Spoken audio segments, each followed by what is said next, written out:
আমি দেবাশিস চক্রবর্তী বলছি। আবার আমি এসেছি স্যারের কাছে সামান্য কিছু কিছু বিষয় নিয়ে। বিভিন্ন আমার দর্শকরা প্রশ্ন করেছেন, তাদের মধ্যে কতগুলি বিষয় রয়েছে যেগুলো খুব অত্যন্ত প্রয়োজনীয়। এবারে আমি একটু ভিন্ন প্রসঙ্গে আসব, সেটা হচ্ছে লিয়েন।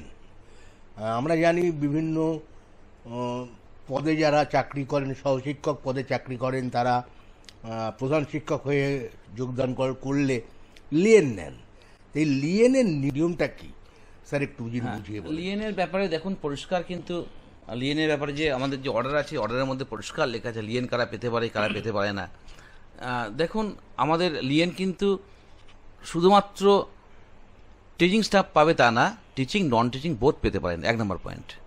2 নম্বর পয়েন্ট হচ্ছে যে আমি মেন পয়েন্টগুলো বলছি, যে তিনি স্কুলের ধরুন শিক্ষক, এবার প্রধান শিক্ষক হিসেবে অন্য একটা স্কুলে জয়েন করছেন, অন্য স্কুলে জয়েন করতে হবে, কিন্তু এটা মনে রাখবেন নিজের স্কুলে আমি এই স্কুলের অ্যাসিস্ট্যান্ট টিচার বা এই স্কুলের অ্যাসিস্ট্যান্ট হেডমাস্টার, আমি এই স্কুলেই হেডমাস্টারের অ্যাপয়েন্টমেন্ট পেলাম, আমি লিয়েন চাইছি, এটা কিন্তু অর্ডারের মধ্যে পরিষ্কার মেনশন করা আছে।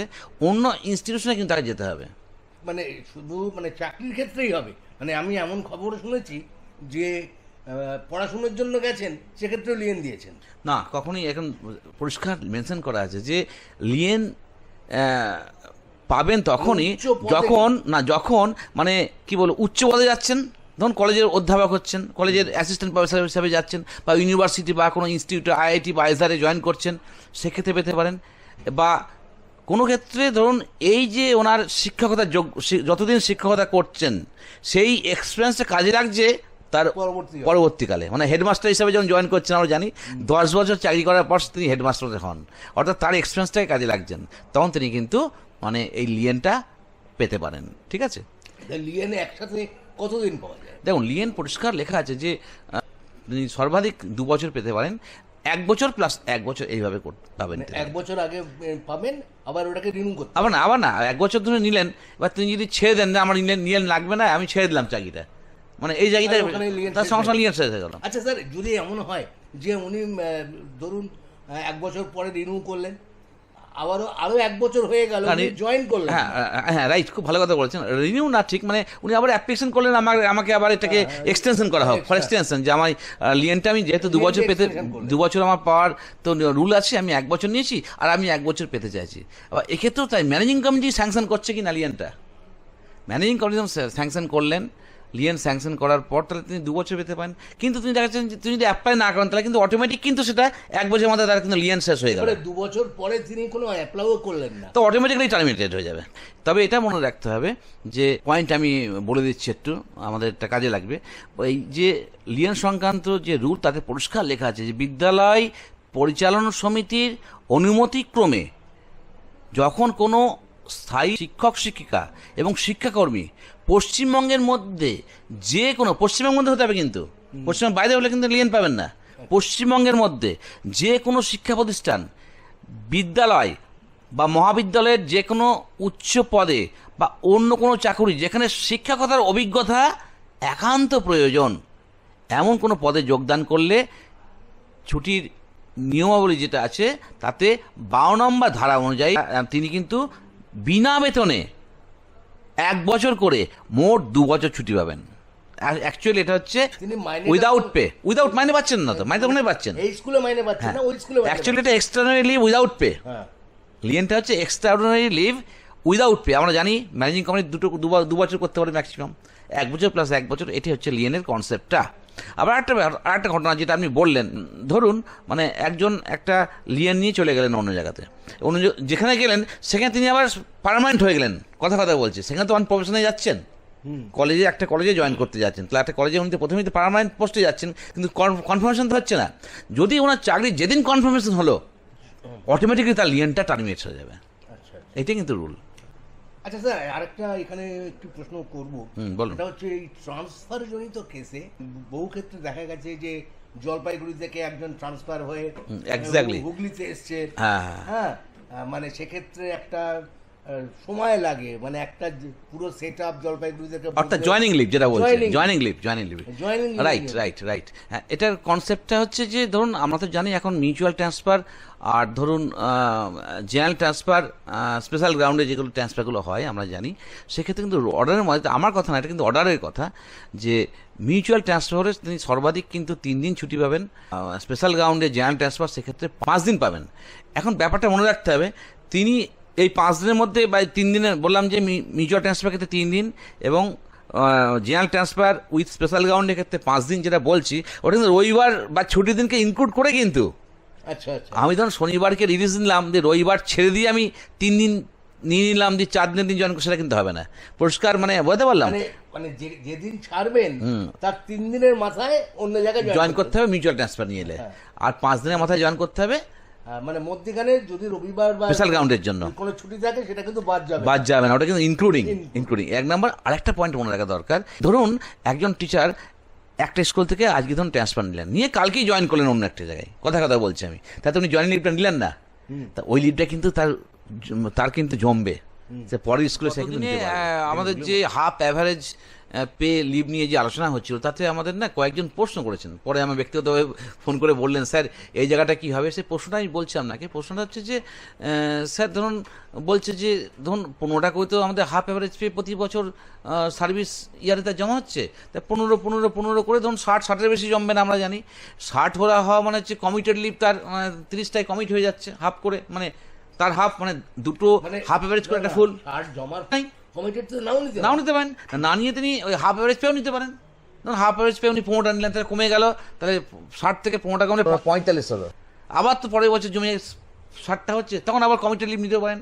তবে এটা মনে রাখতে হবে, তখন কমিটেড লিভ নেওয়া হয়ে গেল কমপ্লিট, মানে 60টা হাফ অ্যাভারেজকে কমিট করে 30টা উনি কমিটেড লিভ নিয়ে নিলেন, তাহলে আবার তো তারপরে আবার জমছে, হাফ পে নিতে পারবেন, আবার জমছে, আবার হাফ পে বলছে 15 টাকা জমছে, তা 15 টাকা করে কিন্তু হাফ পে নিতে পারবেন। হাফ পের যে কমিউটেড অর্থাৎ টোটাল চাকরি জীবনে 60টা হাফ পেকে 30টা কমিউটেড করা যাবে ম্যাক্সিমাম, এক্স্যাক্টলি তার বেশি হাফ পে নেওয়া যাবে কিন্তু কমিট করা যাবে না, হাফ পে নেওয়া যাবে আর কমিট করা যাবে না। হাফ পে যতগুলো যাবেন ততগুলো নিতে পারেন, তারা হাফ পে অনুযায়ী যে বেতন সে বেতনটা উনি পাবেন। ঠিক আছে, আমাদের এই নিয়মগুলো আমরা যদি আমি সকলকে রিকোয়েস্ট করবো, কি বলে রুলগুলো জেনে নেওয়া দরকার, তাতে নিজেরই সুবিধা হবে বা কোনো ভবিষ্যতে কোনো প্রবলেমে আমরা পড়বো না। এবং আমরা কিন্তু মানে এটাই আমি বারবার করে বলবো, আমাদের ভাবতে হবে বিদ্যালয়ের সকল ছাত্রছাত্রী আমার সন্তান, তাদের যেন প্রবলেম না হয়, তাদের সেটা দেখাও কিন্তু আমার সন্তান, যেহেতু আমাদেরই দায়িত্ব। নমস্কার, সকলে ভালো থাকবেন, সুস্থ থাকবেন, ধন্যবাদ, আপনি ভালো থাকবেন। এই পর্ব শেষ করব। আমার বিভিন্ন এপিসোডে আপনারা বহুবার যে প্রশ্নটি আমাকে করেছেন, ক্যাজুয়াল লিভ বা সিএল একসাথে কতদিন নেওয়া যায়, এ প্রসঙ্গে আমাদের যে মেমোটি আছে 1541, সেখানে কি বলা আছে একটু দেখে নিই। The casual leave may be affixed or prefixed to any holiday or Sunday, but the total period including the holiday or Sunday shall not exceed 7 days at a time. Sundays and holidays falling within the period of casual leave shall not be counted as a part of the casual leave, provided casual leave shall not be affixed or prefixed any long vacation. মোদ্দা কথা হলো, casual লিভের যে period হবে, অর্থাৎ যে কদিন উনি অনুপস্থিত হবেন, সেই পিরিয়ডটি 7 দিনের বেশি হবে না, এবং এই যে পিরিয়ড ক্যাজুয়াল লিভের পিরিয়ডের মধ্যবর্তী সময়ে যে ছুটিগুলো থাকবে, রবিবার বা ছুটির দিন যেগুলো থাকবে, সেগুলো বাদ যাবে। ক্যাজুয়াল লিভের আগে পরে ছুটির দিন বা সানডে থাকতে পারে, কিন্তু কোনো লং ভ্যাকেশনের আগে বা পরে ক্যাজুয়াল লিভকে নেওয়া যাবে না। আপাতভাবে অতি সরল একটি বাক্যবন্ধ, কিন্তু এর মধ্যে একটি বিষয় আমাদের নজর এড়িয়ে যায়, সেটি একটু ব্যাখ্যা করার দরকার আছে। সেটি ব্যাখ্যা করার জন্য দুটি উদাহরণ দিচ্ছি পাশাপাশি। এক্সাম্পল 1, একজন কর্মচারী 1 তারিখে এসছেন, তারপরে 9 তারিখে এসছেন। দেখুন, 1 তারিখ এবং 9 তারিখ এই দুটি তারিখ ব্লিঙ্ক করছে, এর মধ্যবর্তী সময়ে উনি আসেননি, অর্থাৎ 2, 3, 4, 5, 6, 7, 8 উনি আসেননি। যদিও এর মধ্যে 3 তারিখ ছুটি ছিল, 7 তারিখ রবিবার। যেহেতু 1 এবং 9 এর মধ্যে দিনের ব্যবধান 7 দিন, অর্থাৎ 2 থেকে 8, কাজেই তিনি এক্ষেত্রে ক্যাজুয়াল লিভ হিসাবে আবেদন করতে পারেন। তো পরের উদাহরণটি দেখুন, একজন কর্মচারী 13 তারিখে এসছেন, তারপরে 22 তারিখে এসছেন, মধ্যিখানে 14 থেকে 21 উনি আসেননি। যদিও এর মধ্যে 14 তারিখ রবিবার, 15 তারিখ ছুটি ছিল, 18 তারিখ ছুটি ছিল, 19 তারিখ ছুটি ছিল, 21 তারিখ আবার রবিবার। কিন্তু খেয়াল করে দেখুন, এই 13 এবং 22-এর মধ্যে দিনের ব্যবধান হয়ে যাচ্ছে 8 দিন, অর্থাৎ এক্ষেত্রে উনি সিএল এর জন্য কোনো আবেদন করতে পারবেন না। অর্থাৎ বলা হচ্ছে অ্যাটেন্ডেন্স রেজিস্টারে শিক্ষক বা শিক্ষাকর্মীর দুটি স্বাক্ষরের মধ্যবর্তী ব্যবধান 7 দিনের বেশি হলে ওই সময়কালকে ক্যাজুয়াল ছুটির আওতায় আনা যাবে না।